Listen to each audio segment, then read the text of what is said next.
Bonjour et bienvenue dans ce 4e épisode de Vlogmas 2024.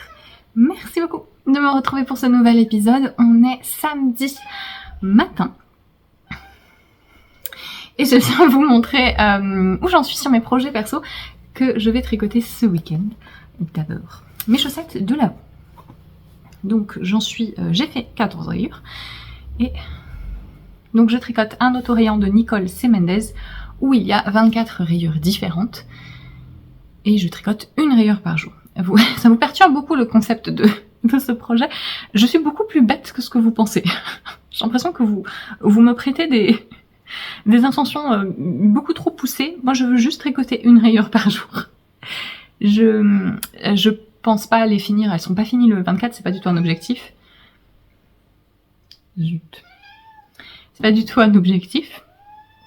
Et donc il y a 4 fois les 24 rayures dans un écheau, et donc je continuerai certainement encore après avec quelques rayures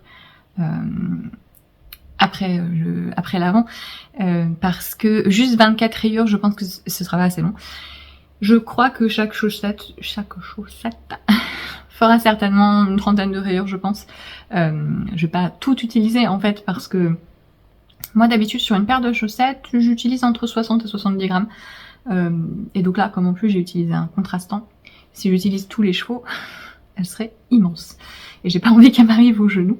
Mais voilà où j'en suis. Alors, je trouve un peu dommage toutes les rayures marron en fait. Alors en vrai, là vous voyez pas trop, mais en vrai elles sont quand même bien différentes. Celle-ci et celle que j'ai tricotée ce matin. Mais je trouve,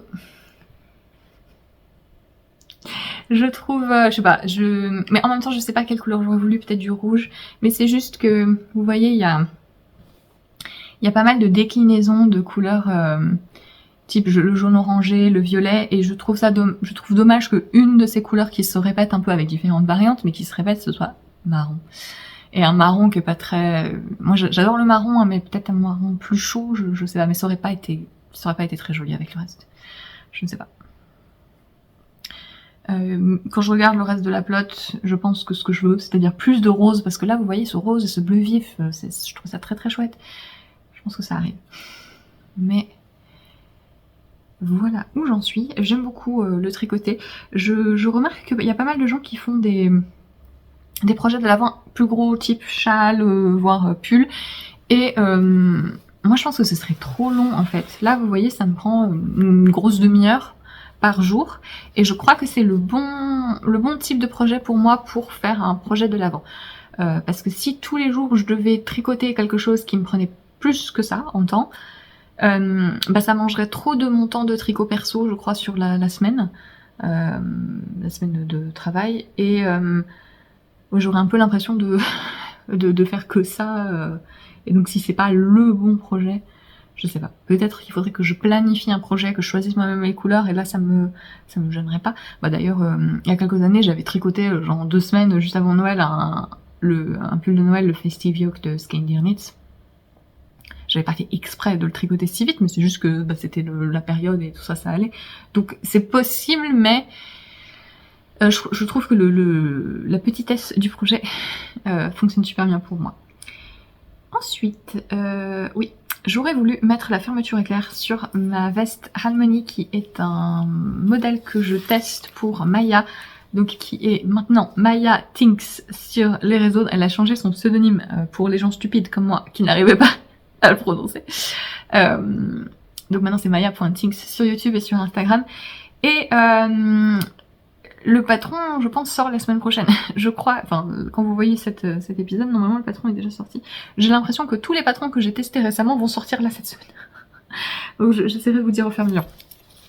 Mais j'ai pas eu de bol parce que, donc je vous disais que j'avais cette fermeture, qui est comme c'est ce style de fermeture que je vais utiliser, sauf qu'elle est un peu trop longue et que donc je n'ai commandé une plus courte. La boutique sur laquelle j'ai commandé, c'est Répare Éclair sur Etsy.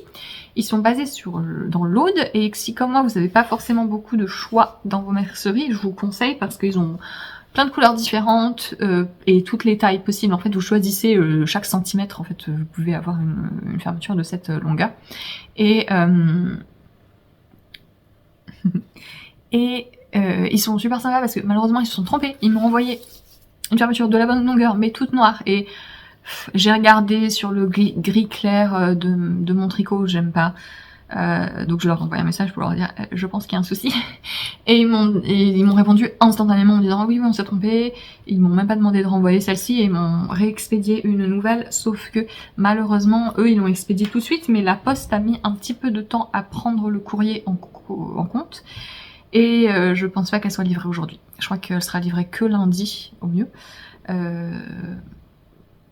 Donc j'essaierai de le faire lundi ou mardi si j'ai la fermeture, pour pouvoir prendre des photos avec la fermeture et les montrer à Maya pour la sortie de son patron. Sinon je prendrai des photos sans fermeture d'abord, mais ce serait dommage. Donc voilà.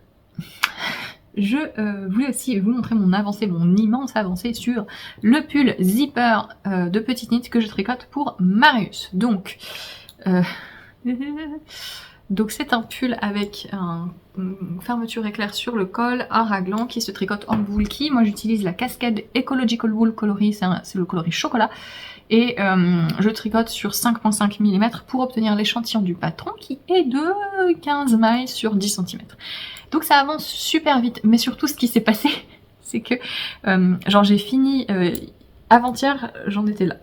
Et donc hier, j'ai fait tout ça parce que on a rattrapé avec Marius hier soir les Game Awards, donc cérémonie de remise de prix de jeux vidéo, surtout une excuse pour voir les bandes annonces des prochains jeux qui sont en cours de développement. Le prochain jeu des créateurs d'It Takes Two là. Quand j'ai vu le concept des mondes science-fiction, des mondes fantasy, je me suis dit oui, merci d'avoir fait un jeu exprès pour moi, prenez mon argent, je veux, ça a l'air trop bien. Donc ouais, il y avait pas mal de trucs chouettes. J'ai apprécié de ne pas avoir les 45 minutes réglementaires de Call of Duty qu'on a toujours d'habitude sur les événements de jeux vidéo. Mais c'était quand même très long, malgré ça, et ça durait 4 heures. Donc forcément, j'ai fini le raglan. En fait, là, je suis en train de rejoindre en rond. En montant, je vais monter une maille là, pour rejoindre les demi devant. Mais en plus, il y a juste 1 ou 2 rangs, je crois, avant que je doive mettre les mailles des manches en attente. Et j'ai le bon échantillon en rang, à peu près, donc je pense que je vais suivre le patron, je vais l'essayer à Marius. Après avoir séparé le corps des manches pour voir ce que ça donne, pour être sûr que ce soit bon avant de continuer sur le corps. Voilà. Donc je vous disais que c'était le premier patron de Petite Knit que je suivais, et pour l'instant je trouve toujours que le patron explique beaucoup, explique trop même. Je trouve qu'elle surexplique et elle se répète beaucoup, et je suis fort surprise. Alors je sais. Hein, ça va dépendre des patrons, je me doute que certains de ces anciens patrons, que d'autres types de patrons, s'il y a de la texture, etc., que ça dépend des traductions aussi. Parce que j'ai quand même remarqué qu'il y a une tendance globale dans la sphère anglophone à dire qu'il n'y a pas de soucis, et une tendance globale dans la sphère francophone à dire qu'il y a des soucis. Et quand on regarde les commentaires sur ces patrons, sur Ravelry, il y a pas mal de gens qui mentionnent des soucis de traduction. Et donc voilà, oui, je suis au courant. Mais donc là, en l'occurrence, sur le patron de ce modèle en anglais, elle a la réputation de faire des explications à la scandinave, donc qui suppose qu'on sait beaucoup, qui vous prennent pas par la main. Pardon. Pardon. Elle explique tout, elle écrit tout. Sur le raglan, elle écrit tricoter X mailles devant gauche, glisser le marqueur, tricoter les 2 mailles raglan, glisser le marqueur, tricoter X mailles dans le dos, glisser le marqueur, tricoter 2 mailles du raglan. Et elle a pas d'abréviation, hein. À chaque fois elle écrit tricoter les 2 mailles du raglan, tricoter sur les rangs et sur tous les rangs. Qu'elle le fasse sur un premier rang pour déterminer, ok, bon, vous comprenez, ça c'est les demi devant, ça c'est les manches, ça c'est le dos, vous avez 2 mailles par raglan, vous avez 4 raglans, c'est bon, vous avez compris. Sur le premier rang, mais non, à chaque rang, elle écrit ça. Sur les rangs raccourcis, elle dit, quand on fait les rangs raccourcis sur la nuque, elle dit tricoter jusqu'au dernier rang raccourci, jusqu'à 2 mailles après le dernier rang raccourci. Entre parenthèses, ça veut dire que vous tricotez la maille du dernier rang raccourci et encore 2 mailles après. Mais tu répètes 2 fois la même chose. À l'aide. Voilà, je trouve que elle surexplique, et d'ailleurs c'est ce qui m'a causé un souci, puisque le seul problème de compréhension que j'ai eu, c'est parce qu'elle surexplique. Sur les côtes ici, on glisse la première maille, mais sur le jersey, les instructions ne disent plus de glisser la première maille, il y a juste écrit tricoter à l'endroit sur tout le rang, ou tricoter à l'envers sur tout le rang.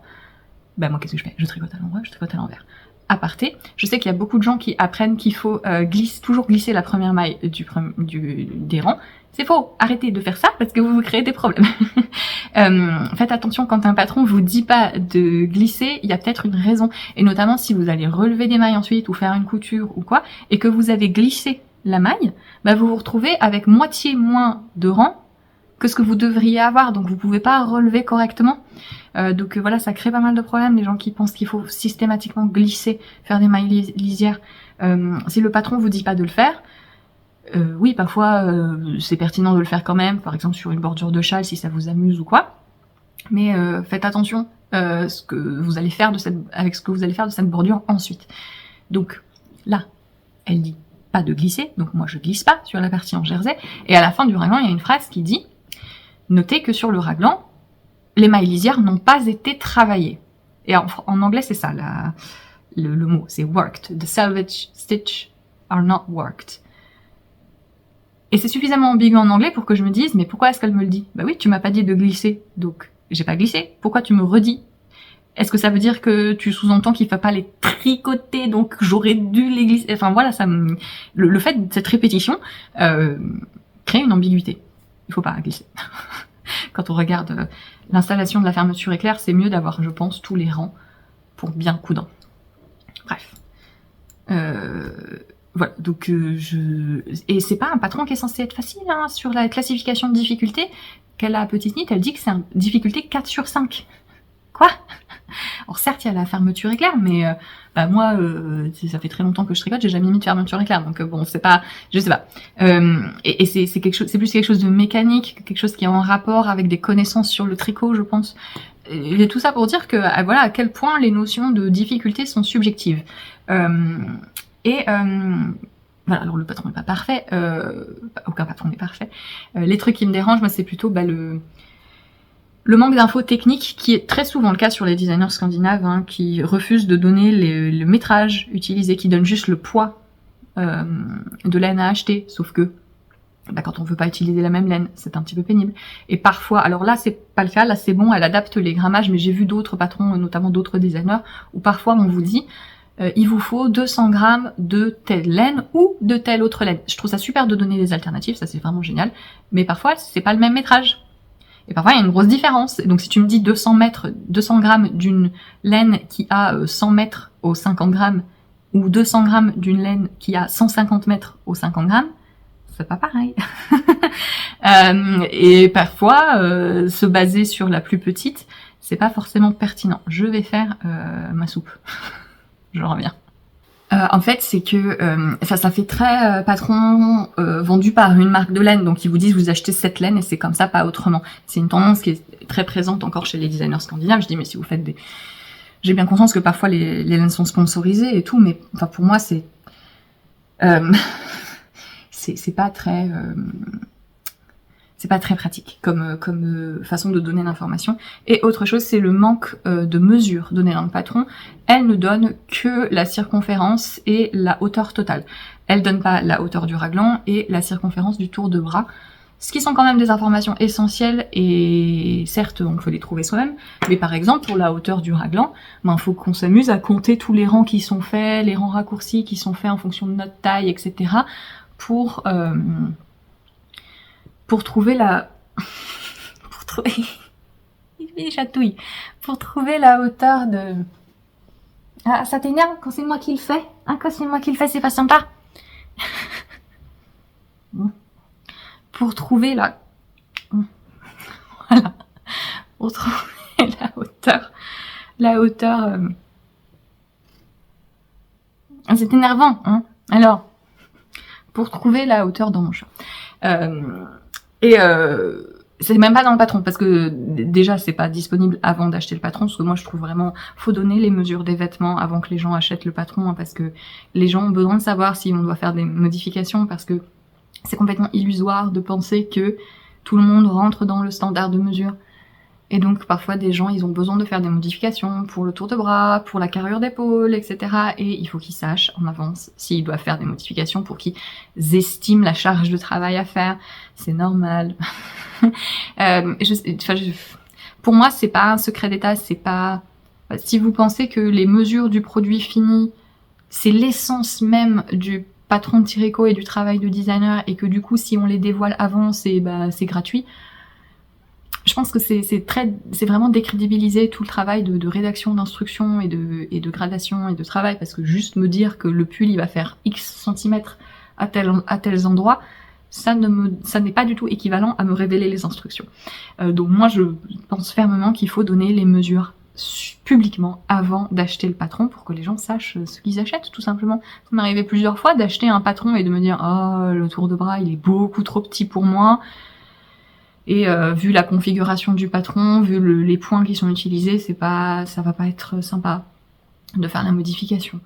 Donc voilà, moi je trouve que ces mesures devraient être mises avant l'achat du patron, mais qu'elles devraient l'être dans le patron à minima, et là pas du tout. Mais bon, ouais, voilà. C'est le truc qui me dérange. Mais pour ce qui est vraiment des instructions, je pense que ça peut tout à fait être un premier raglan. Que si vous avez... En plus, il y a plein de vidéos. Voilà, même pour rejoindre en rond, là, pour le fait de monter les mailles entre les demi devant. Il y a une vidéo et tout, il y a une vidéo sur les fermetures éclairs que je regarderai. Alors certes, si j'ai bien compris, elle fait ses vidéos juste en danois et il faut regarder, quoi. Ça me fait me demander pourquoi est-ce que je m'embête, moi, quand je fais des tutoriels pour des points, à faire les deux langues, parler, et même pas juste faire des sous-titres.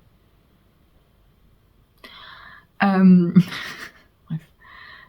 Je trouve que le patron est extrêmement débutant compatible. Et si ça vous intéresse, je ne vois absolument pas ce qui pourrait vous faire peur dans les instructions. Qui sont vraiment écrites, il y a très peu d'abréviations, et vraiment juste utiliser des abréviations, c'est pas c'est pas une erreur d'instruction, c'est pas faire un raccourci, c'est juste que oui, écrire 300 fois dans le patron, glisser le marqueur en entier, c'est pas pertinent, moi je trouve quand même. On s'adresse à des adultes au bout d'un moment. Enfin, oui, ou du moins à des gens, pas à des enfants, quoi, qui auraient besoin vraiment qu'on les prenne à 100% par la main. Est-ce que vraiment est-ce que vraiment un enfant de 6 ans qui vient juste d'apprendre à tricoter va aller acheter un patron de petite knit pour le suivre? Je ne suis pas sûre.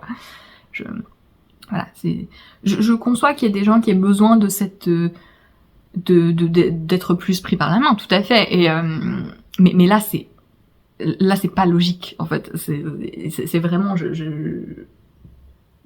J'espère que vous comprenez bien que ce que je dis, c'est pas que ce soit stupide, que le patron soit très clair et explique les choses. Non, c'est que c'est fait de manière, à mon sens, extrême, en fait. Et qui peut avoir l'effet inverse de ce que ça essaie de faire. Ai-je le droit de faire à manger pour qu'on puisse ensuite aller faire le courses et acheter ta pâtée?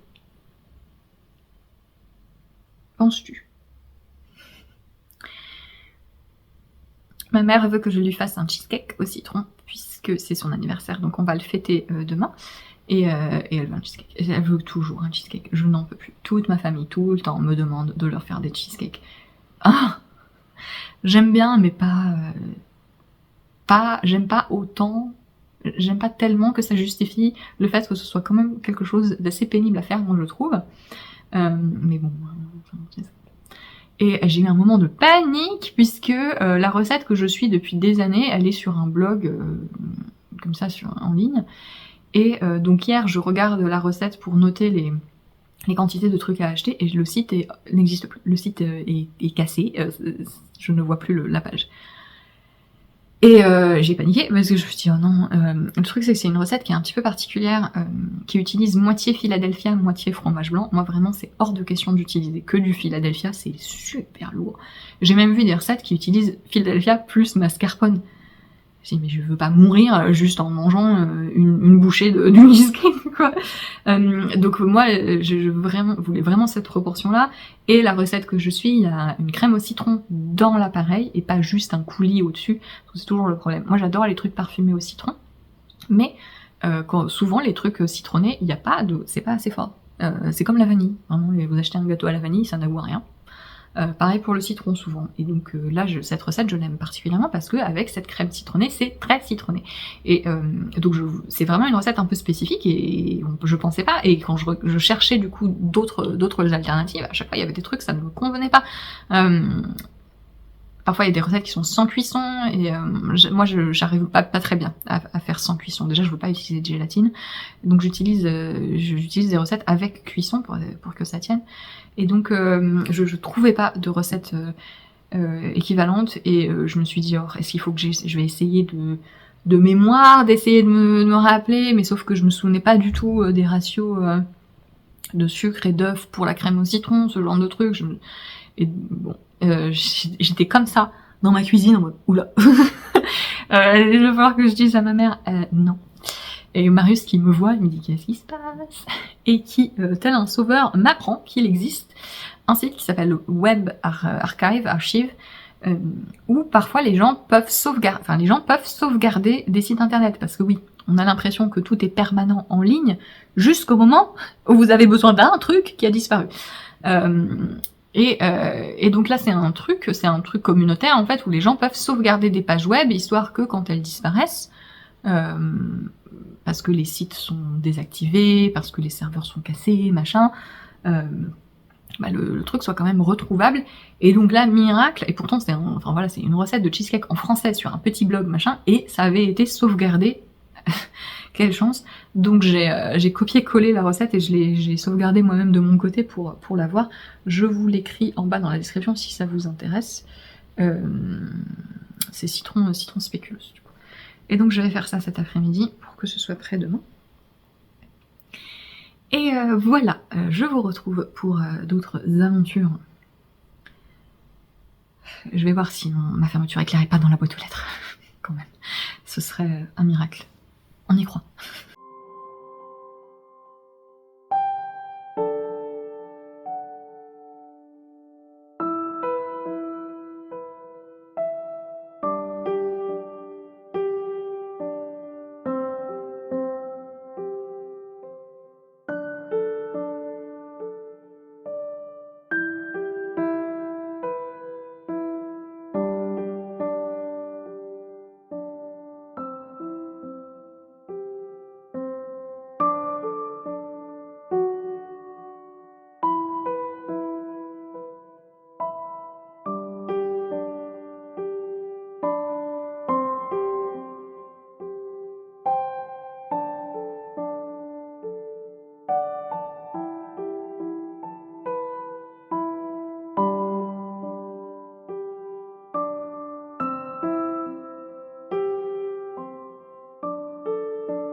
ma mère a apprécié les chaussettes que je lui ai offertes pour son anniversaire.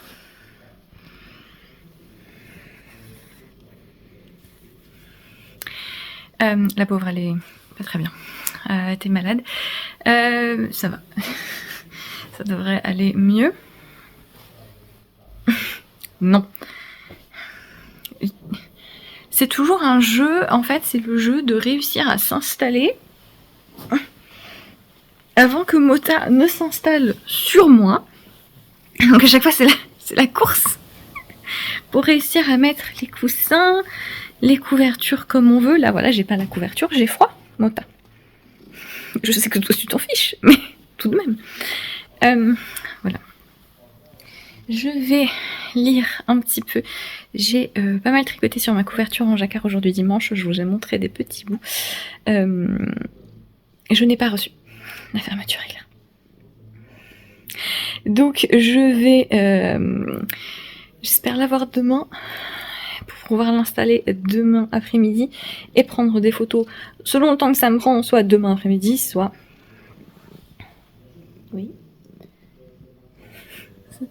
Soit mardi, puisqu'il devrait faire assez lumineux demain et mardi, mais après le temps devrait se dégrader et ça m'embêterait vraiment beaucoup. Alors déjà parce que ce serait en retard par rapport à la fin du test, mais ça m'embêterait vraiment beaucoup de faire des photos avec une luminosité vraiment pas terrible. Mais voilà. Reçu lundi matin, je vais essayer de l'installer. Donc je vais le faire à la main. On peut faire en machine, hein, mais moi quand par exemple je fais mes sticks à la machine, mais ça ne se voit pas. Là, ça va se voir. Et j'ai pas de si grand talent avec la machine à coudre. Et surtout, en fait, c'est assez épais. Hein. Là, avec le bord en I-cord, les torsades, tu vas aller ailleurs, hein, monsieur. Et j'ai juste un pied presseur normal sur ma machine à coudre et je ne suis pas sûre que ça soit une très bonne idée. Donc je vais le faire à la main. Je me rends compte aussi que je ne trouve plus mes épingles pour épingler, donc c'est super. J'ai des pinces, mais je sais pas si ça va être pratique vu l'épaisseur du truc. Je tente. On croise les doigts pour que ça marche bien.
Eh bien ça s'est bien passé, voilà. Très simple d'exécution, hein. Ça m'a pris longtemps, c'est vraiment la limite de ma patience. Et d'ailleurs, donc, on coud d'abord au plus près des dents, donc là vous voyez ma première couture, et vous voyez que j'ai commencé en bas, oui, et donc en bas, ça va, puis plus ça va, plus mes mailles s'allongent, et plus j'en ai marre. Et alors quand il a fallu juste plaquer le bord ici, donc cette deuxième ligne, là, vous voyez les points un peu plus espacés, là j'ai vraiment la flemme, vous voyez. Mais je suis quand même fière de moi d'avoir eu la patience de le faire correctement, et je suis très contente du résultat. Je pense que ma fermeture était quand même un poil trop longue encore, parce que vous voyez quand je le tiens ouvert, on dirait que ça gondole. Je me demande si je passe un coup de vapeur et ça s'arrange pas. Et de toute façon, quand je le ferme, non, ça tient plat. Il n'y a pas de... Voilà, ça tombe bien. Donc je sais pas exactement quelle est la cause. Peut-être que mes points sont pas très réguliers, quoi. Et au début, je faisais des points très rapprochés. Peut-être que c'était pas nécessaire. Mais je suis... vraiment... Et où ma poche? D'ailleurs. Je suis vraiment contente. Voilà, donc... qu'est-ce que c'est? Petite bourre. Donc le patron doit sortir normalement cette semaine. Si c'est pas le cas, il sortira bientôt. Et je vous le conseille vraiment. Je vous en ai parlé pendant que j'étais en train de le tricoter, mais le patron est vraiment... plein d'instructions pas à pas, on vous prend par la main, vous avez des schémas pour les parties, genre les épaules marteau, les poches justement, ce qui fait que c'est vraiment hyper clair. Vous avez des diagrammes pour chaque taille et qui prennent en compte absolument tout, donc toutes les augmentations, les rangs raccourcis, tout est mis en diagramme, donc il n'y a rien à deviner et à faire suivre soi-même. Je trouve que ça demande assez peu de prérequis en termes de technique de tricot à partir du moment où vous êtes quelqu'un qui arrivait bien à suivre des instructions. Et elle donne pas mal de liens aussi vers des tutoriels vidéo pour différentes techniques que moi j'ai même pas regardé. Donc j'en ai même pas eu besoin. Mais je trouve le patron très complet. Beaucoup de boulot. Il est disponible dans une large gamme de tailles et vraiment toute l'attention qui est portée aux détails pour la gradation, c'est vraiment chouette. Et voilà, si vous avez déjà fait des torsades, aucun problème. Je pense aussi que ça peut être des premières torsades puisque ce sont des torsades assez fines. Vous voyez, c'est des torsades, vous croisez que 2 mailles ou une maille sur 2 pour celle-ci, là, celle qui fait un peu une tresse. Et j'aimais beaucoup le contraste, comme je vous l'avais dit, entre le fait d'avoir un gilet, une veste et en gros fil, mais avec des torsades fines. Je trouve très cool. Donc moi j'ai pris la taille j'ai fait la taille 4 qui est recommandée, du coup qui était dans la bonne aisance. J'ai 12-15 cm d'aisance positive. Et j'hésitais à me faire une version, à refaire une version peut-être en prenant 1 ou 2 tailles au-dessus, peut-être même plus, et à le faire un peu plus long. Mais j'ai vu que donc la même créatrice, Maya, a un nouveau modèle dont elle vient de lancer l'appel au test. J'ai postulé. Mais si jamais elle peut pas me prendre sur le test, eh bien je ne veux pas. Je le ferai moi-même quand il sortira parce que c'est un peu... alors il est très différent, mais c'est une chemise veste, elle appelle ça jacket. Donc c'est le mélange entre shirt, donc chemise en anglais, et jacket. Donc c'est ces grosses chemises un petit peu plus épaisses, vous voyez, qui est plus longue, avec une petite texture devant, un petit col et tout. Je l'aime énormément. Donc ça répond un petit peu à ces critères-là. Donc si je ferai plutôt l'autre en version longue, d'autant plus que l'autre sur le corps c'est du jersey. Et moi il faut que je fasse des augmentations pour passer mes hanches si je veux un gilet que je puisse fermer. Là par exemple je pourrais pas le fermer. S'il était plus long je pourrais pas le fermer. Autour de mes... Enfin, je pourrais, mais je pourrais pas marcher, je serais comme ça. Pour pouvoir autour de mes cuisses et de mes hanches fermées, il faut que je fasse des augmentations. Et ce sera certainement plus gérable avec du jersey. Et voilà, donc petit col en jersey. Très contente. Donc ça se tricote en Cyrano de Rerum Natura ou autre gros fil. Faut vraiment partir sur de la boule qui, vu l'échantillon, je vous conseille vraiment les fils cardés comme la Cyrano parce que ça fait un truc hyper léger. En fait, vous voyez là, mine de rien, il fait pas si froid que ça. Hein.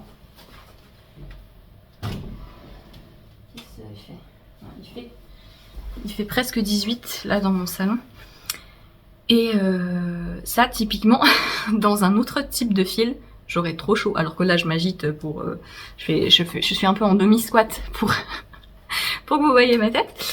Et j'ai pas trop chaud. Parce que c'est la légèreté du truc. Le truc est léger malgré l'épaisseur du fil. Enfin, vraiment, ça n'a rien à voir avec les pulls que j'ai en laine superwash peignée. Ah, c'est vraiment un plaisir. Et j'aime énormément la définition de points dans ce fil. Donc, voilà pour cette fermeture éclair. Voilà, donc je suis contente de l'avoir fait. Je pense que sur un gilet c'est le plus difficile. Voilà, déjà les cheveux. C'est le plus difficile parce qu'il faut un peu gérer les bords, c'est long. Et sur des fermetures éclairs, juste sur le col pour des cols camionneurs, ce sera beaucoup plus... Qu'est-ce qu'il y a?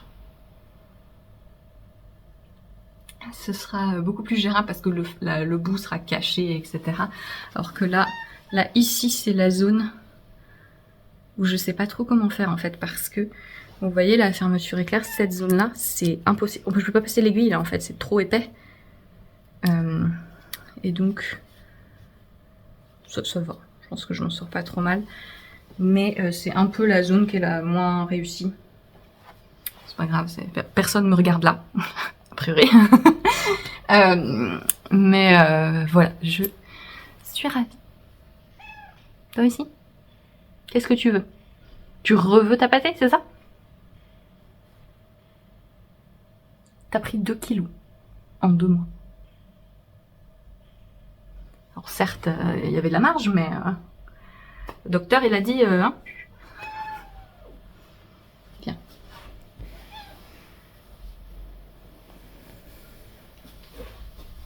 Exprime-toi. Vas-y.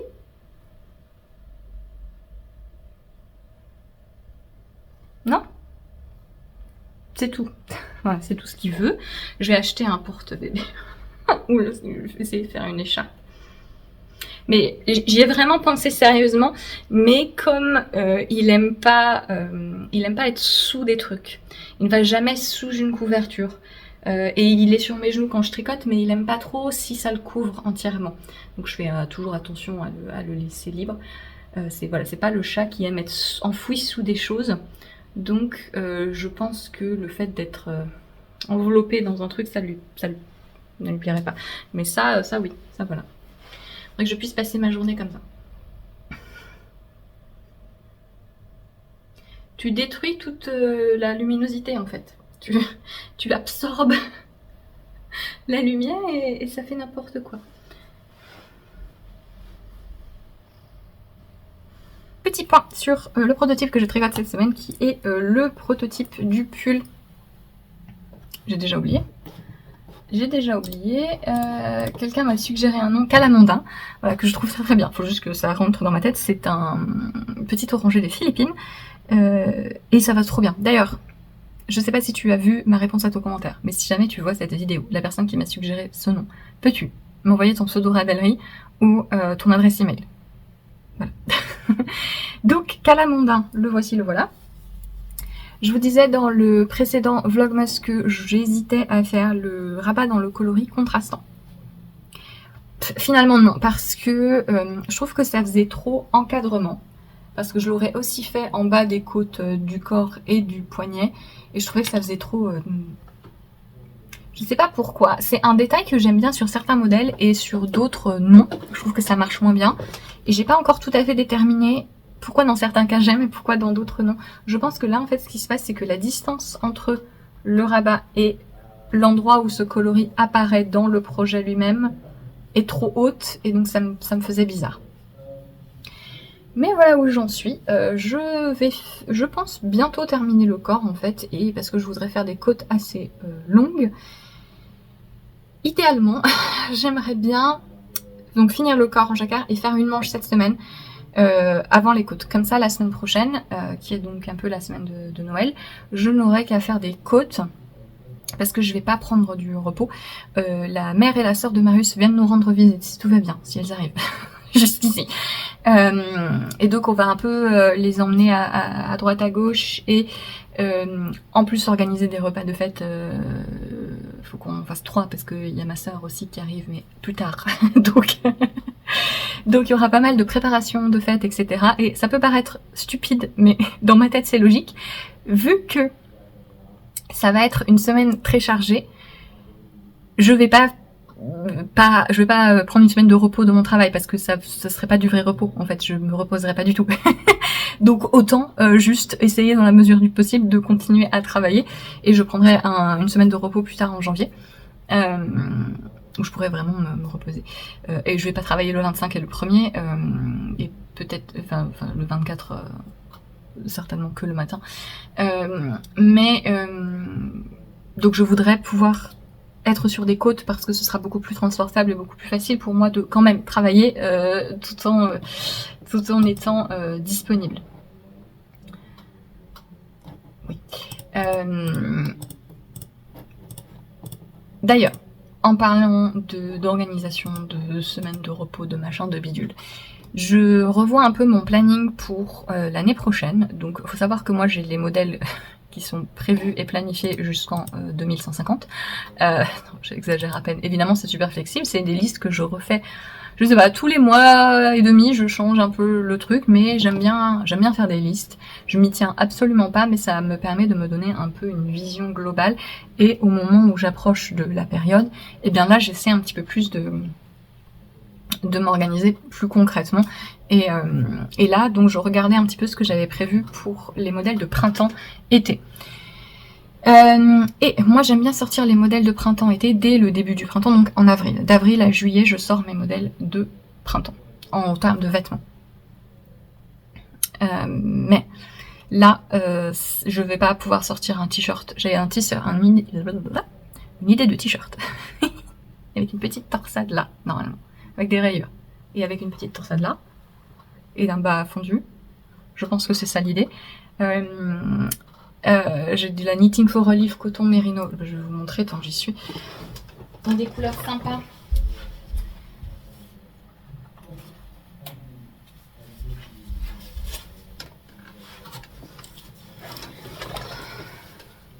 Voilà, ça ce sera le coloris principal, je ferai des rayures avec ça. Je sais pas exactement quoi, ni quand, ni qu'est-ce, mais c'est une idée. Ça c'est une de leurs nouvelles couleurs en coton mérino de Knitting for Relief, c'est le Blueberry Ice Cream et c'est il est vraiment très joli.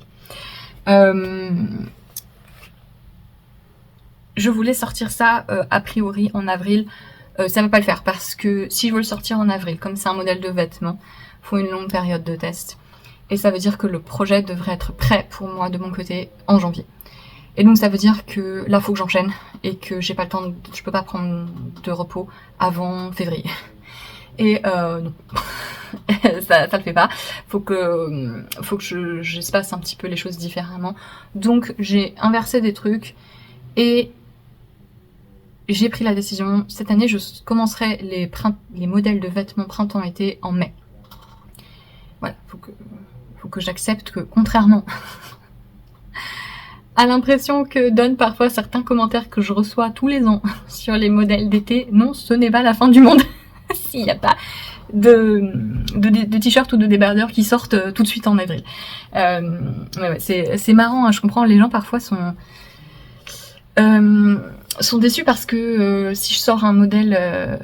Enfin, c'est toujours un peu pareil. En juin-juillet, il y a des gens qui se réveillent et qui me voient tricoter sur mes derniers modèles d'été et qui toujours, tous les ans, depuis que je design, j'ai toujours eu sensiblement la même réflexion à cette période-là, qui est que « Oh mais pourquoi ton modèle là il va sortir si tard en juillet ?» Voilà. non, juillet, ce n'est pas tard pour sortir un modèle de printemps-été, enfin d'été en l'occurrence. Non. Je sais que les gens qui habitent dans le Nord, voilà, c'est différent, mais moi, mes projets d'été, je les porte jusqu'en octobre.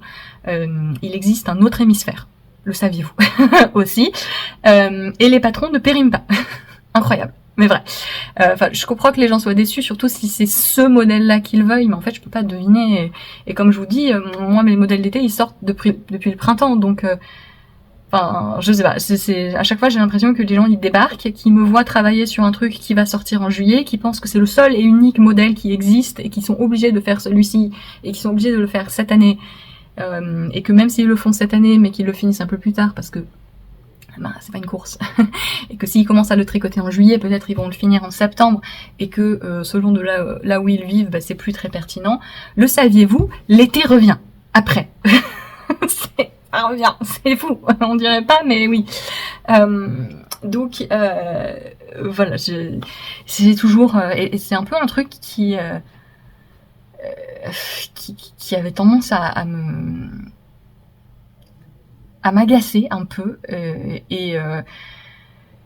et puis, en fait non, enfin voilà, faut que je trouve une manière d'expliquer tout ça de manière concise pour un peu voilà, expliquer aux gens non, le modèle il sort pas trop tard. Il sort à une période qui est tout à fait normale pour sortir un t-shirt ou un débardeur en juillet. Je vais pas sortir un gilet en worsted avec du jacquard en juillet. Hein. Donc ça n'a aucun sens. Déjà que c'est difficile pour les modèles qui sortent fin août, que ce sont des modèles d'automne techniquement, qui sortent fin août. C'est difficile avec les testeurs qui doivent pendant l'été tricoter parfois sur des gros fils et que bah, c'est compliqué de trouver des testeurs qui veulent tester à contre-saison parce que c'est pas agréable, voilà. Donc non. Autant dans ce sens-là, ce qui va arriver, là, les tests que je vais avoir en janvier, février, etc., ça va être des tests d'été, mais il fait froid. Mais c'est moins gênant que de tricoter un gros truc qui tient chaud pendant la canicule. Mais bref. Voilà, donc tout ça pour dire que l'année prochaine, mes modèles d'été, j'en ai prévu quelques-uns, ils sortiront de mai à juillet. Il y aura aussi des ressorties de modèles qui avaient été publiés dans des magazines au cours de l'année précédente, et même de l'année d'avant, que j'avais pas eu le temps de republier individuellement parce qu'il faut que je revoie tout le patron. Donc voilà, une petite collection. Il y aura un t-shirt, comme je vous le dis là, plutôt couleur, texture, avec, je pense, une petite torsade. Il y aura un t-shirt col V avec un col polo. Il y aura... J'aimerais bien faire un raglan avec les manches en dentelle. Des manches courtes hein, en dentelle, je vais voir.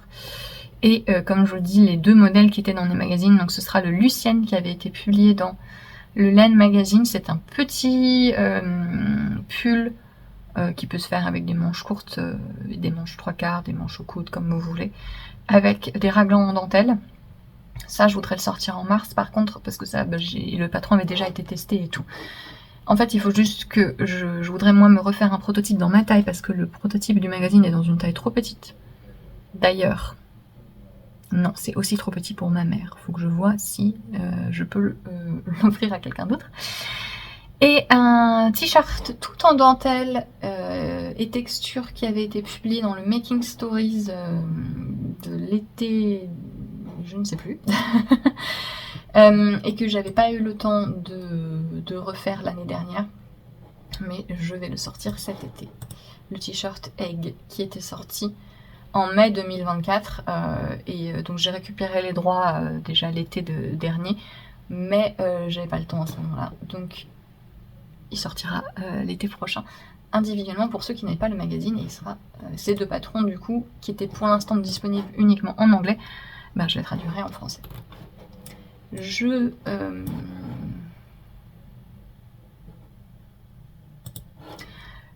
Voilà. Je vous retrouverai, je pense, pour vous parler du modèle Rennes, qui est le modèle que j'ai designé pour le calendrier de la vente de bulbes bizarres. Je suis...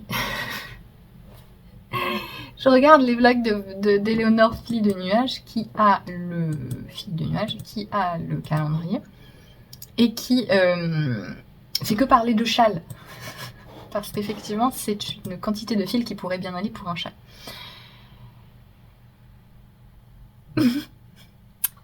Je vous en reparlerai plus tard.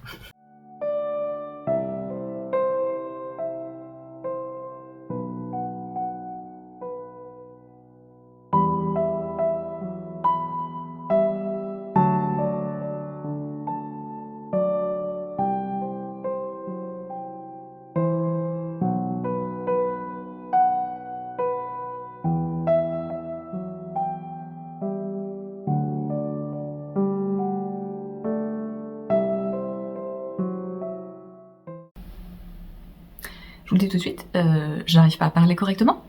Hier soir avec Marius on a regardé Gremlins parce qu'il l'avait jamais vu. J'ai failli mettre à la porte.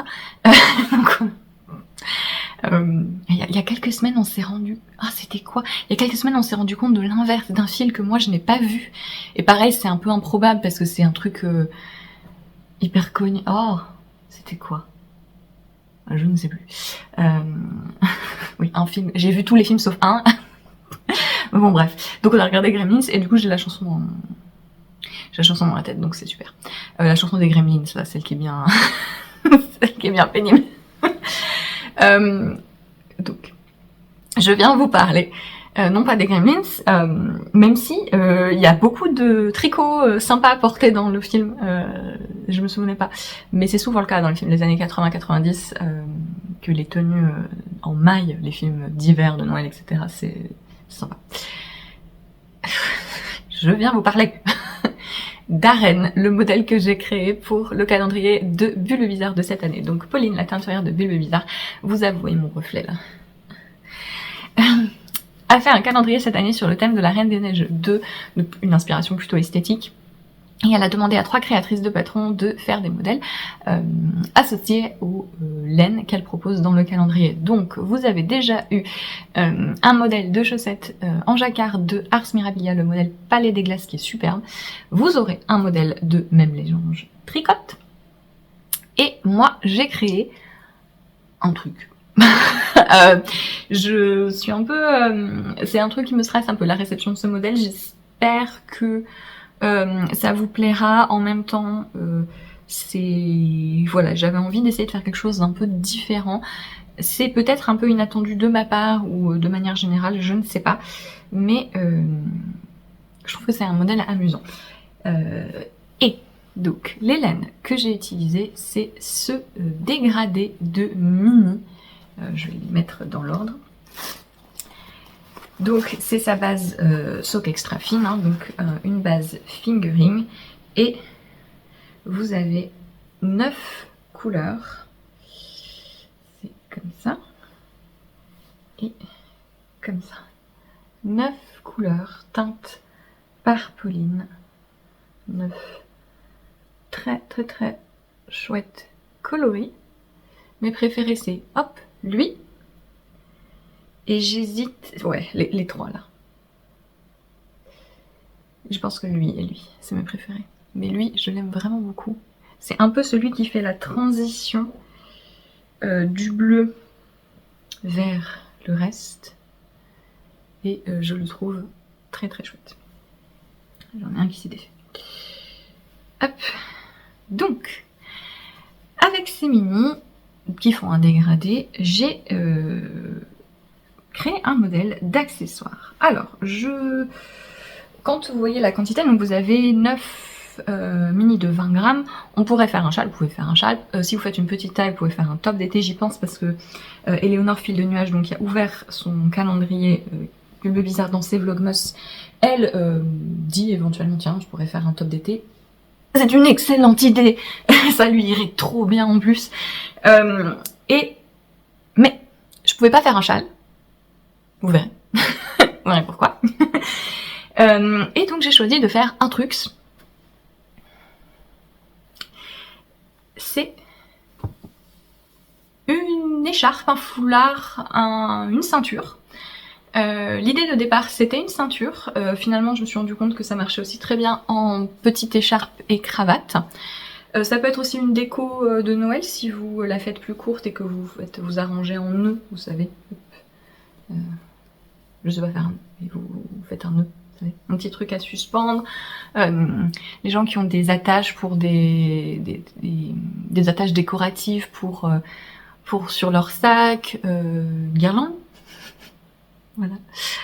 Et donc c'est un truc très polyvalent qui peut se faire de n'importe quelle longueur. Et vous commencez par une pointe et vous avez des bordures en maille glissée tout du long et vous augmentez un tout petit peu et ensuite vous tricotez tout droit jusqu'à la longueur voulue donc, et vous finissez par l'autre pointe. Ça se tricote en déca, donc on tient la laine de Pauline en double. Et vous avez plusieurs possibilités. Le patron vous donne des instructions pour faire soit des rayures, puisque vous pouvez faire des rayures de n'importe quelle épaisseur, avec n'importe quelle quantité de couleurs. Vous avez des petits schémas dans le patron qui vous montrent ce que ça donne avec le point. Parce qu'en fonction de comment vous alternez les couleurs, ça peut faire un effet très très différent, soit très graphique, soit des rayures plus droites classiques. Et vous pouvez faire aussi un dégradé. Et donc vous avez deux jeux d'instructions. Si vous utilisez juste un fil déca, comment faire un dégradé, vous avez la séquence de rayures qui vous explique, vous pesez votre laine et vous faites votre dégradé. Vous pouvez créer un dégradé avec ce que vous avez, en fait, n'importe quelle quantité de laine, vous pouvez, voilà. Soit avec donc un fil simple, soit en tenant un fil fingering en double, qui est le plus simple pour créer un dégradé, et ce que j'ai fait ici, donc vous tenez en double votre première couleur, puis quand vous voulez faire votre dégradé, vous prenez un fil de la première couleur, un fil de la deuxième couleur, vous faites votre transition, puis vous passez comme ça en marbrant en fait les couleurs. Voilà, donc il y a pas mal d'instructions dans le patron par rapport à ça, par rapport au fait de créer son dégradé, ses rayures. Voilà, il y a plein de possibilités. J'ai des testeurs qui ont fait une version monochrome aussi, c'est très bien. Voilà. Et donc, vous avez un point texturé. Voilà, fais la mise au point. Voilà. Qui fait un tricot assez dense que je trouve très sympa. C'est une manipulation qui est très simple, mais c'est une manipulation. En fait, on fait 2 diminutions au même endroit, voilà. Ça peut faire un peu mal aux mains, voilà, c'est ça que je vous dis, c'est facile à faire. Vous avez une vidéo dans le patron qui vous montre comment le faire. Mais si vous avez tendance à avoir un petit peu mal aux mains, on y va mollo. Si vous utilisez du coton ou quelque chose de pas élastique, par exemple, ça peut être intéressant si vous voulez vraiment le porter en ceinture, même si vous voyez là la laine, le fait que ce soit tenu en double, tricoté assez dense comme ça dans ce point, bah, ça fait une ceinture, ma foi, tout à fait, voilà, la consistance est bien. Mais si vous utilisez un fil pas élastique, allez-y, encore plus mollo. Mes testeurs sont vraiment bien sortis, il n'y a pas eu d'alarme particulière. Vous voyez là une section où on marbre, voilà ce que ça fait, la transition avec le travail de dégradé de Pauline, ça fait qu'il y a vraiment peut-être la plus grande démarcation elle est là, mais dans l'ensemble tout se fond très bien en marbrant les couleurs. Voilà. Donc c'est un point que je trouve très chouette, qui fait vraiment une texture originale. Et donc ça se porte, eh bien je vais vous mettre des photos. Les photos des différentes façons que je l'ai porté. Et qu'est-ce que j'ai rigolé parce que comme il y a certaines photos où je le porte un peu façon cravate, quand j'ai fait l'appel au test, j'ai dû les mettre en noir et blanc. Et je me suis dit, tiens, on dirait un peu que j'essaie de faire des couvertures de livres un peu... Passer ces photos en noir et blanc, ça donnait un effet un peu bizarre avec la cravate autour du cou. Voilà, on aurait dit... les couvertures de 50 Shades of Grey, vous voyez. Bref, ça m'a beaucoup fait rire. Voilà, donc on peut le porter en ceinture, c'est la bonne, normalement la bonne largeur pour tout passant de ceinture. Après c'est très modifiable, vous pouvez le faire plus large aussi. Vous pouvez aussi le porter en foulard. Après moi je sais pas trop comment porter les trucs en foulard, mais pourquoi pas. C'est joli. Et c'est surtout très difficile de faire des photos de foulard comme ça. Donc je vous montre là, en nœud pour tenir une queue de cheval, ce genre de truc. Ou vous savez, il y a les gens qui ont du style, ils font parfois dans leurs tresses, ils rajoutent des trucs. Si vous avez les cheveux un peu plus longs. Sinon voilà, petite écharpe, cravate, ceinture.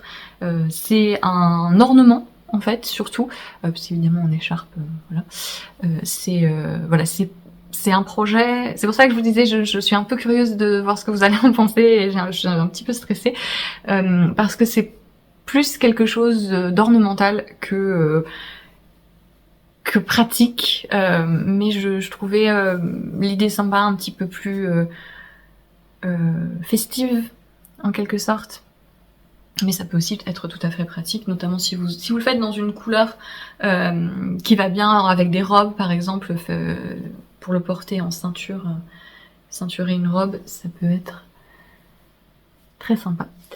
Voilà. Que dire de plus ?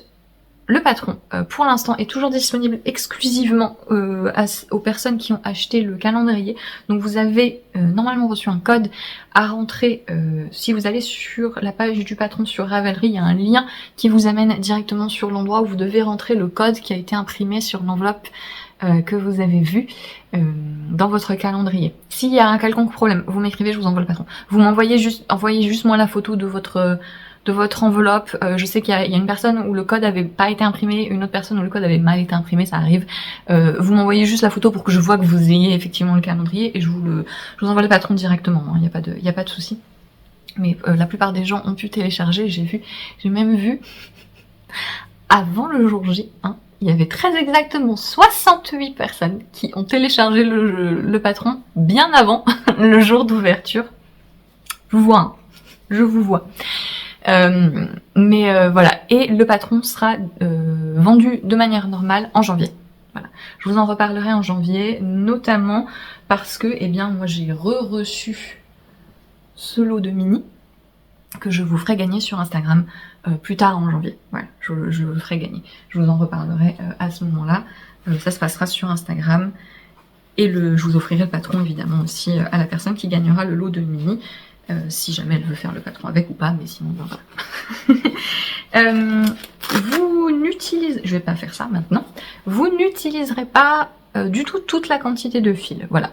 Ça c'est un truc, vu la polyvalence du projet, le fait qu'on peut faire de différentes tailles, peut-être que vous voulez en faire deux, vous aurez largement assez de fils si vous divisez en deux, alors il y en a 9, mais si vous prenez la moitié de l'écheveau du milieu, vous pouvez en faire deux, une plutôt dans les tons chauds, une plutôt dans les tons froids, ça peut être sympa. Vous pouvez le faire plus long, notamment les gens qui veulent le porter en ceinture. Dans le patron, vous avez les mesures recommandées en fonction de votre tour de taille, donc forcément ça va sur les très grandes tailles, vous devrez le faire plus long.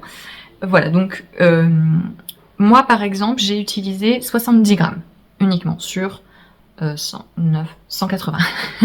Voilà, donc il y a pas mal de reste. Et si jamais vous avez besoin d'une idée pour utiliser ces restes, j'arrive. Voilà. Il y aura une petite surprise qui sera publiée. Alors je publierai sur Patreon juste pour avoir un endroit où le mettre, mais ce sera gratuit pour tout le monde, évidemment.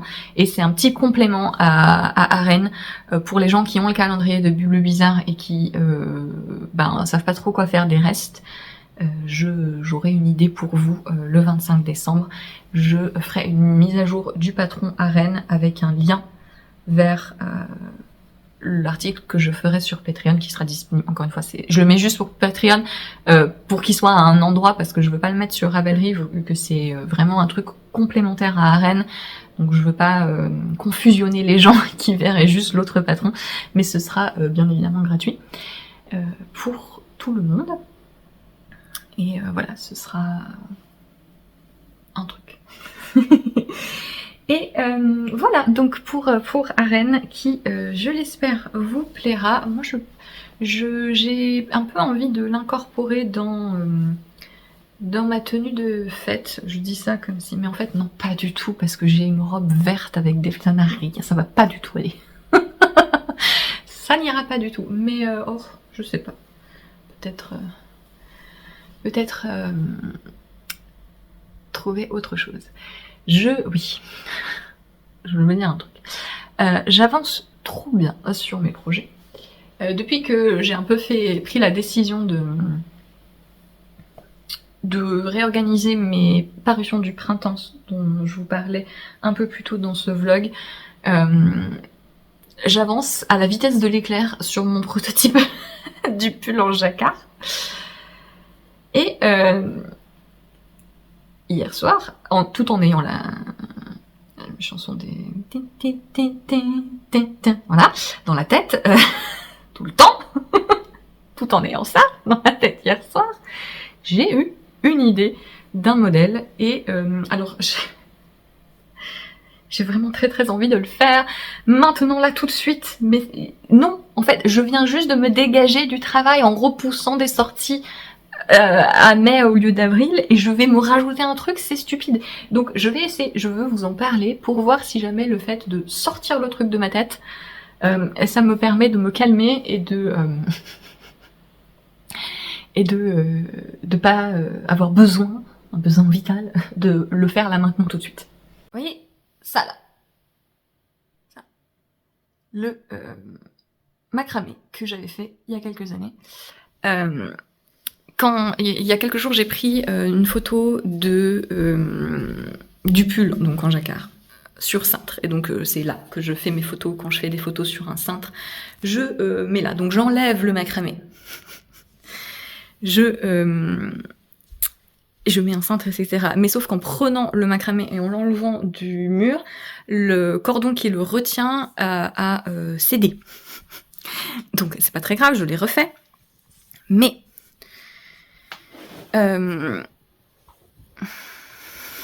c'est pas très grave. Mais ça m'a remis en tête le fait que j'avais envie de changer la déco qu'il y a là. Je veux mettre autre chose. Et je voudrais, du coup, ça restait dans ma tête. Je veux changer, je veux faire autre chose, je veux faire une autre déco pour changer celle-là. Et je me suis dit, c'est des tapisseries, je peux faire une tapisserie pas tissée. Je veux faire une tapisserie en tricot. Alors, typiquement, les tapisseries, c'est plutôt au crochet. C'est logique, c'est beaucoup plus structurellement solide. Ça fonctionne super bien. Les tapisseries en crochet mosaïque, c'est trop chouette. J'en ai certaines que j'ai envie de faire, mais pas pour là. Et donc, je me suis dit, mais au tricot, je peux faire quelque chose qui, avec la texture, etc., en utilisant le bon fil, je peux faire quelque chose qui a la bonne tension, qui récupère un peu la tenue pour pas que ça dégouline, parce que c'est un peu ça le problème du tricot, c'est que c'est plus mou. Que suspendu, ça peut tomber. Mais je peux faire des trucs un peu plus costauds. Est arrivé cet échantillon que j'ai fait il y a plus d'1 an, en fait. Cet échantillon, et j'ai fait la connexion. C'est des torsades de jacquard. C'est dans ce dictionnaire de points que je vous conseille. En fait, c'est le Vogue Japon et il est trop bien. C'est mon dictionnaire de points préféré. Voilà. Qui est très très complet, qui est relativement utilisable, et il y a toute une section où il y a des motifs comme ça de jacquard torsadé. Je vais pas les retrouver, vous allez voir. Et je trouve que c'est trop beau. Voilà, c'est là. Il y en a plein et c'est hyper intéressant. Voilà, je trouve ces motifs vraiment très cool.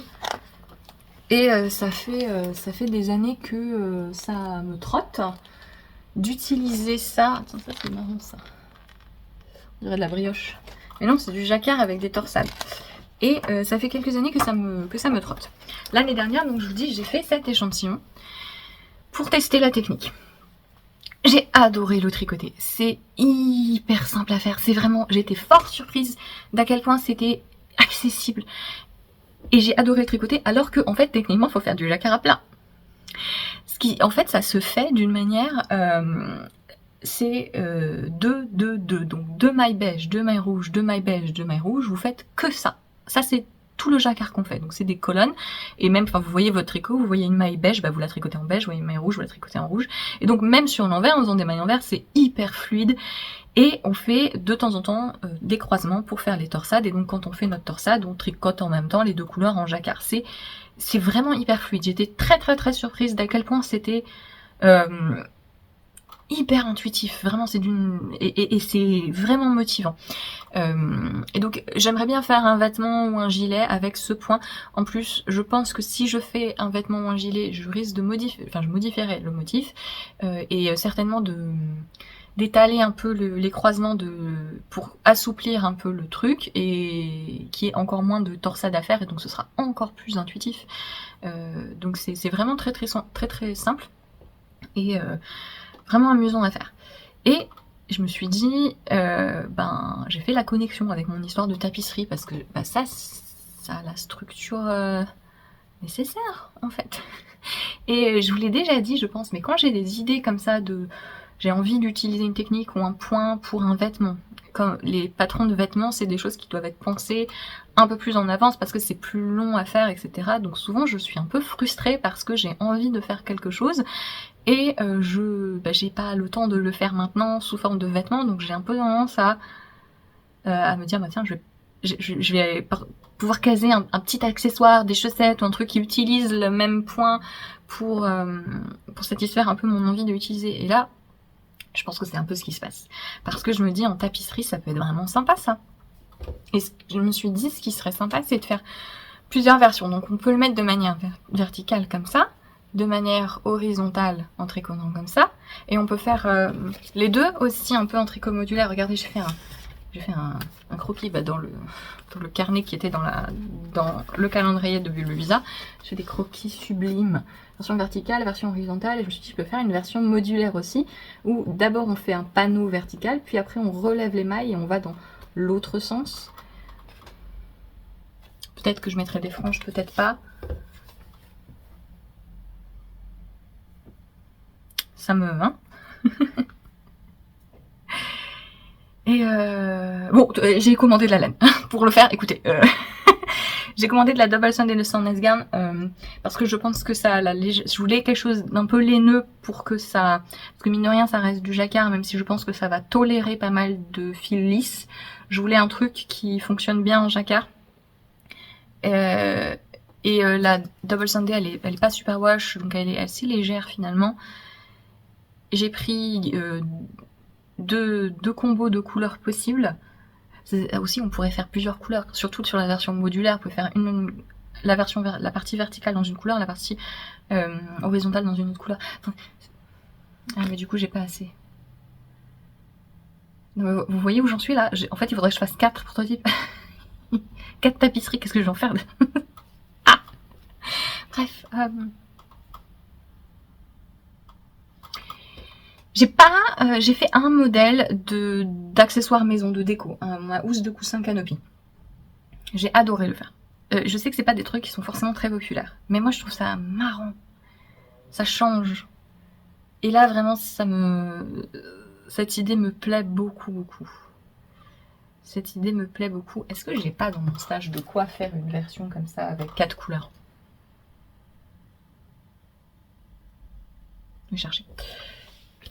Ouais, voilà, je voulais verbaliser le truc pour... Ça se fait du bruit, c'est un peu pénible. Je voulais verbaliser le truc.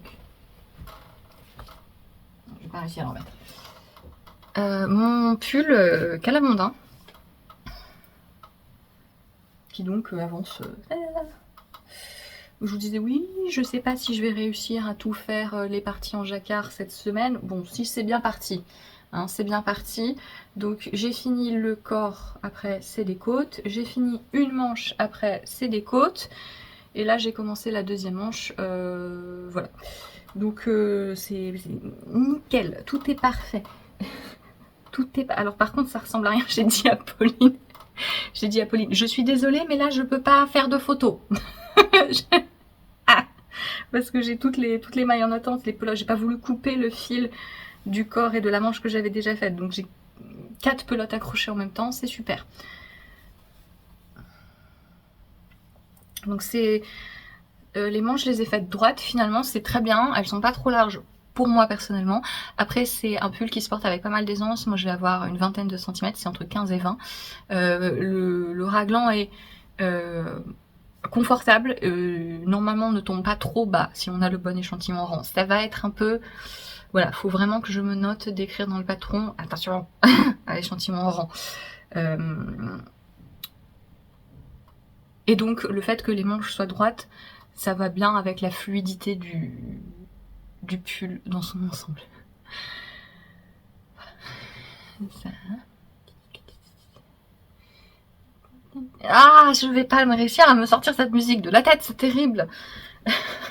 On va regarder le 2 aussi. Parce que moi j'ai plus de souvenirs de Gremlins 2, en fait, avec le professeur, celui qui parle, en fait. Et Marius n'avait pas compris. Bah, je pense que Marius n'avait pas compris la stupidité du truc. S'il essayait de voir, en plus, un peu toutes les références à Alien, etc., quand ils sont dans les œufs, il me dit, mais qu'est-ce qui se passe? C'est quoi ce délire? C'était très marrant de voir l'opinion qu'il avait parce que forcément, c'est dans l'imaginaire collectif. Et donc, quand il a vu Gizmo, il s'est dit, mais attends, ils sont pas moches d'habitude. Et je lui dis, non, mais c'est pas un gremlin, lui, c'est pas un gremlin. Oui, c'est marrant. Et je me suis aussi fait la réflexion en même temps, parce que quand on commençait à regarder le film, Mota avait son quart d'heure de folie où il fait les zoomies, vous savez, là, et en haut et en bas. Quand on a des escaliers, c'est vraiment, il s'éclate, hein, c'est super. Et il court partout. Et je me suis fait la réflexion, en fait, c'est un peu des chats, les Mogwai, parce que, voilà, ils sont mignons, ils sont un peu intelligents, et si tu fais un truc de travers, ils pètent un câble. C'est un peu des chats, hein, en fait, quand on y pense.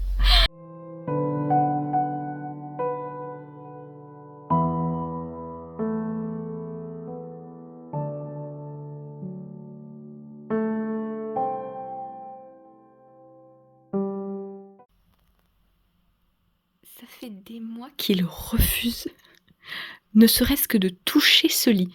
Parfois, je le mettais dessus, et il sautait immédiatement, comme si c'était du poison ou je ne sais quoi. Et là, je me retourne, et qu'est-ce que je vois? Ici est mis une petite boule confortable. Petit point sur mes projets perso. Mes chaussettes de l'avant.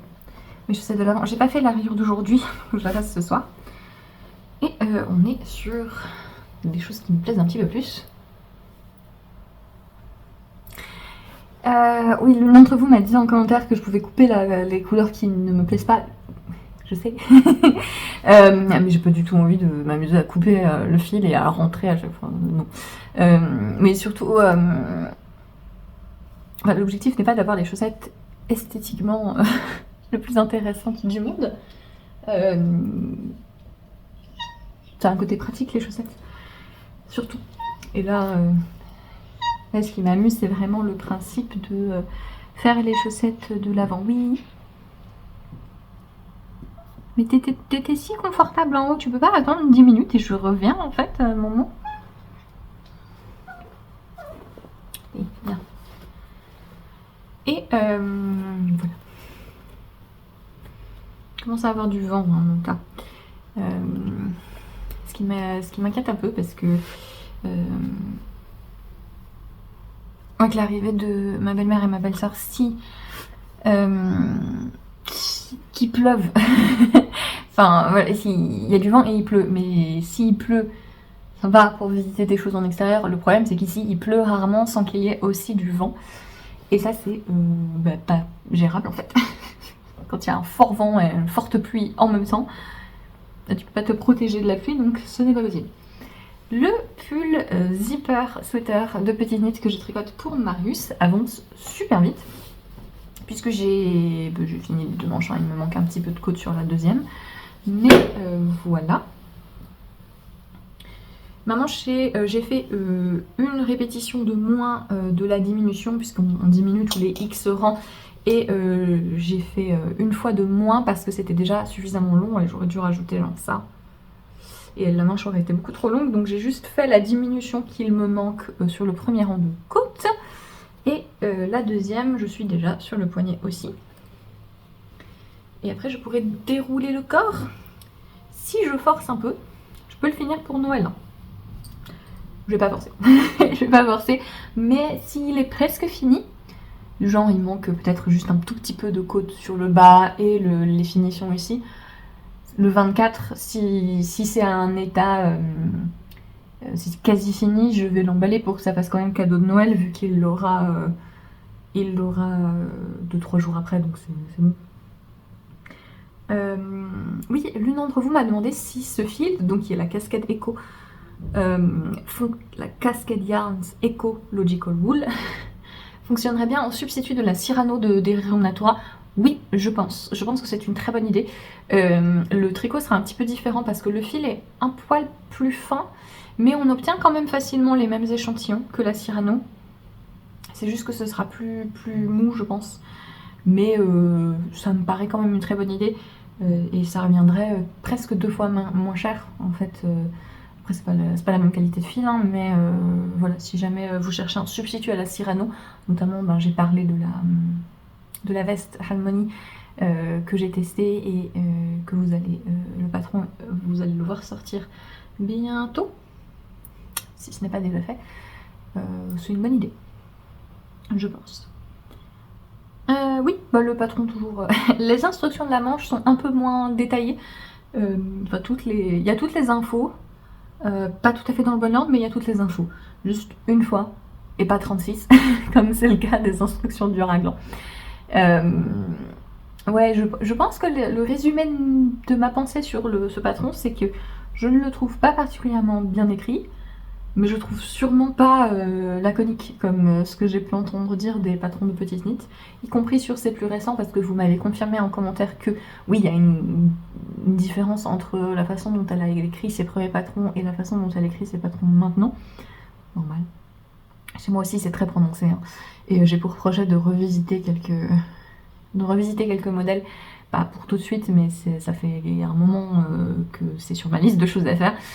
Et parce que, enfin, il y en a un en particulier que je veux tout refaire, en fait, je veux regrader, etc. Mais même sur ces, oui, voilà, même sur ces patrons récents, j'entends les mêmes critiques. Et donc, c'est juste amusant de faire l'expérience de quelque chose dont on a entendu tant de on-dit. Oula. Ouais, c'est amusant. Je pense qu'il y a aussi peut-être une certaine notion d'auto-sabotage avec les préjugés.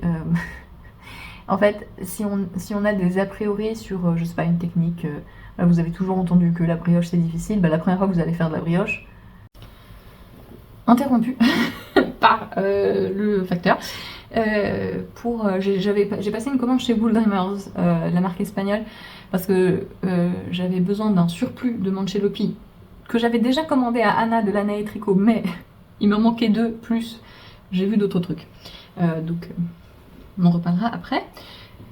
Je disais, oui, quand on commence à faire de la brioche pour la première fois, on a tellement entendu que c'était difficile que on se crée soi-même, voilà, on monte le bourrichon, on se crée soi-même le problème.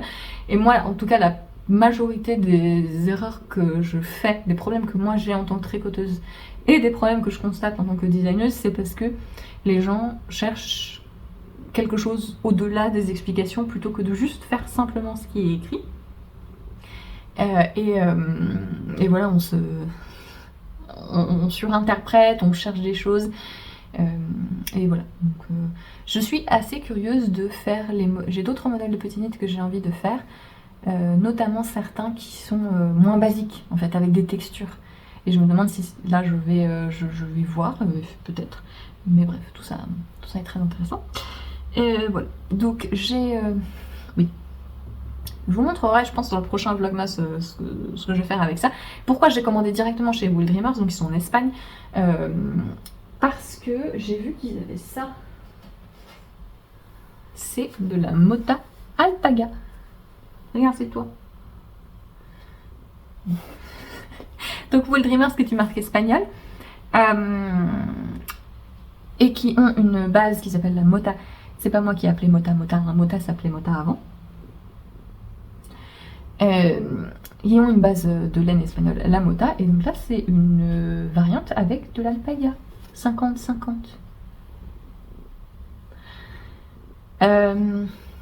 Donc la mauvaise c'est un mélange de manchego et de manchego. Bien vrai. ouais, manchega, hein, ok, pareil, ceci dit.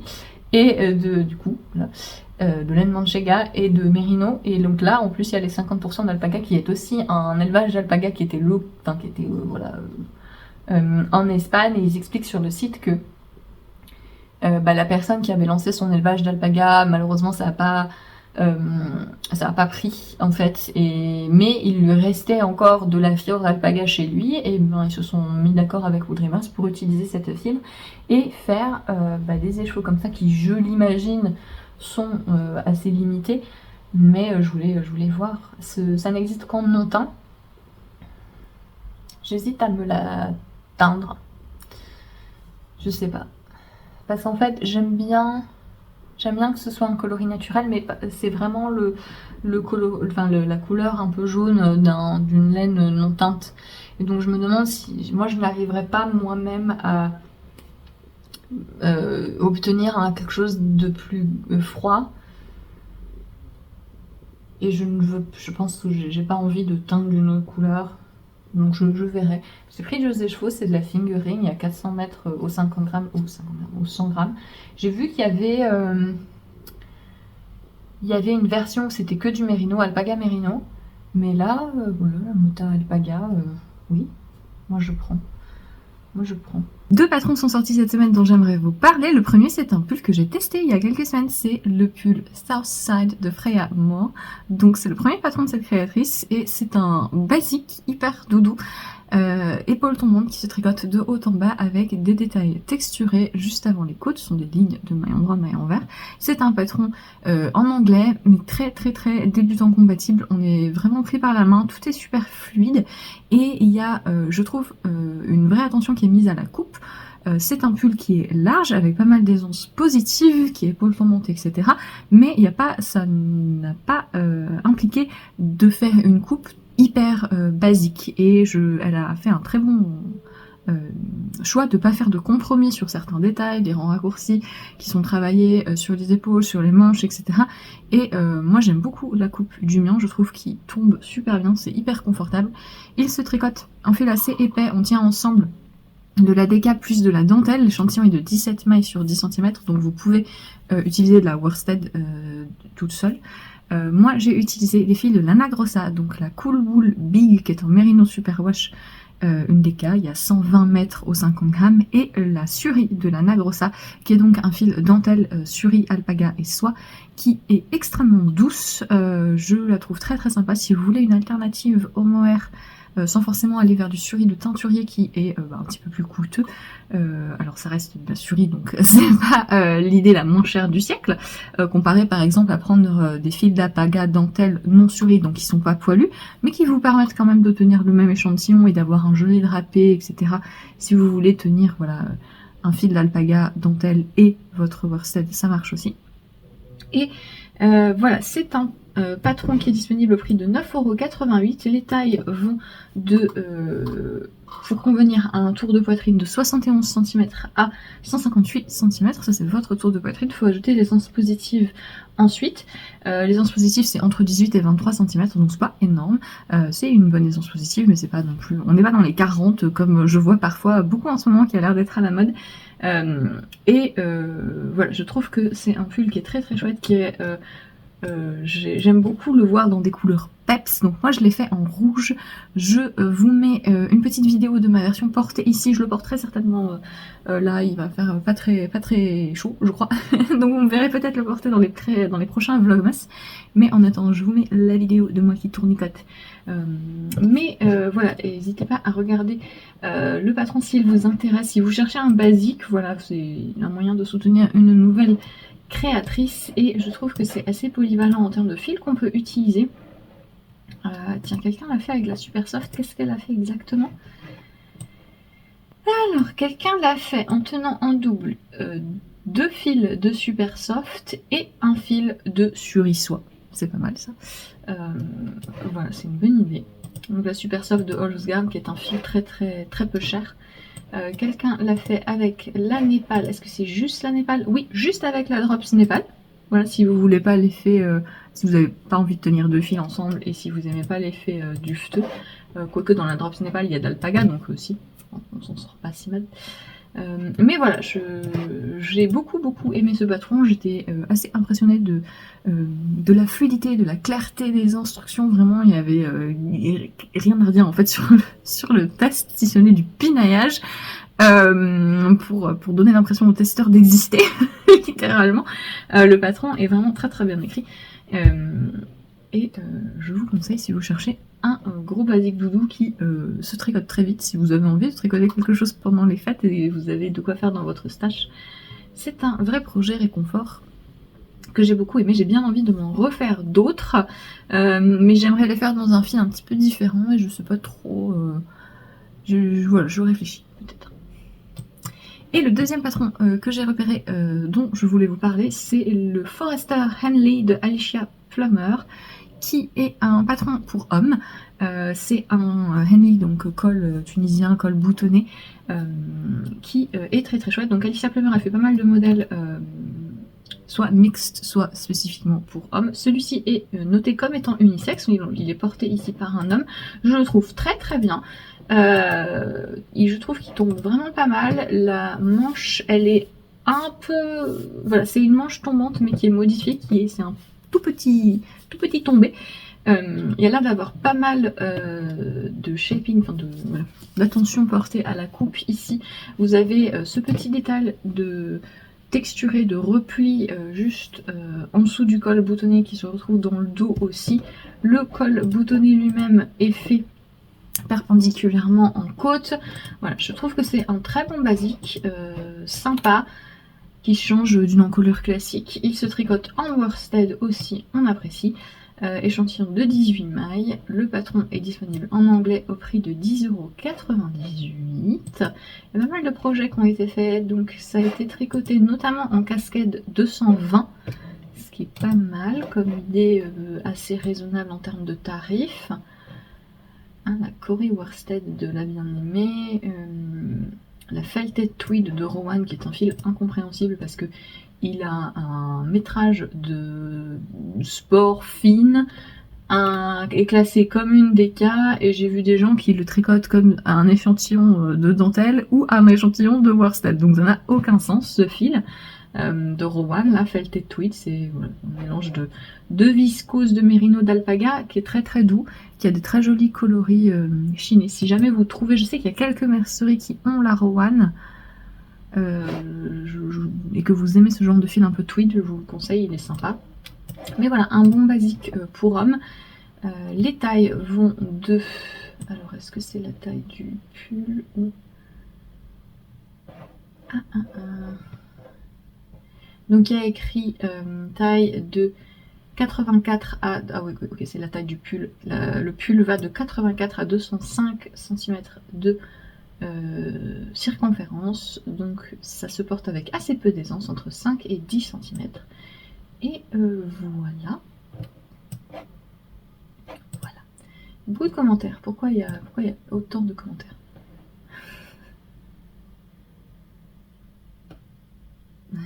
Okay. Elle avait écrit ligne verticale et pas horizontale dans la première version des instructions. Bref, je le trouve sympa. Il a été tricoté dans un mélange de laine alpaga, on apprécie. Et voilà, je vous conseille de voir cette créatrice, hein, si vous cherchez des patrons pour hommes, elle en a plusieurs. Je n'ai pas tricoté de ces modèles, mais elle a très bonne réputation en termes d'ajustement, etc. Voilà. Je vous retrouve la semaine prochaine. Je vais continuer à faire les vlogmas moi je les fais vraiment jusqu'à la fin de l'année, parce que pour moi la fin de l'année, je préfère le passage à la nouvelle année que Noël en termes de fête, donc pour moi ça compte aussi. Et donc je ferai des vlogmas jusqu'à tout début janvier aussi. Et d'ailleurs on parlera dans le dernier vlogmas, je pense, de mes petits projets, mes tentatives de changements sur la chaîne pour 2025. Mais en attendant, la semaine prochaine, je risque de moins vous parler. J'en profiterai ce week-end pour faire quelques séquences, vous raconter un petit peu mes projets, etc. Mais quand ma belle famille sera là, forcément je serai un petit peu moins disponible. Normalement, je pourrais quand même vous proposer le Vlogmas le dimanche 29. S'il arrive un petit peu plus tard que d'habitude, c'est parce que je fais le montage le week-end. Mais voilà, donc passez des belles fêtes si vous fêtez Noël. J'espère que pour les gens pour qui c'est pas... Bon, je pense que... Honnêtement, je pense que tout le monde, en fait, a une part de soi qui est un peu mélancolique, au moins mélancolique pendant les fêtes. Et je sais que pour certaines personnes, c'est au-delà de ça. Et donc je pense à vous. J'espère que vous trouvez quand même un petit peu de repos, au moins, et de réconfort pendant cette période. Voilà, je vous retrouve dimanche prochain. Je vous laisse avec quelques images pour terminer ce vlog. Passez une belle soirée, fin de journée en fonction de quand vous regardez et à bientôt. Salut!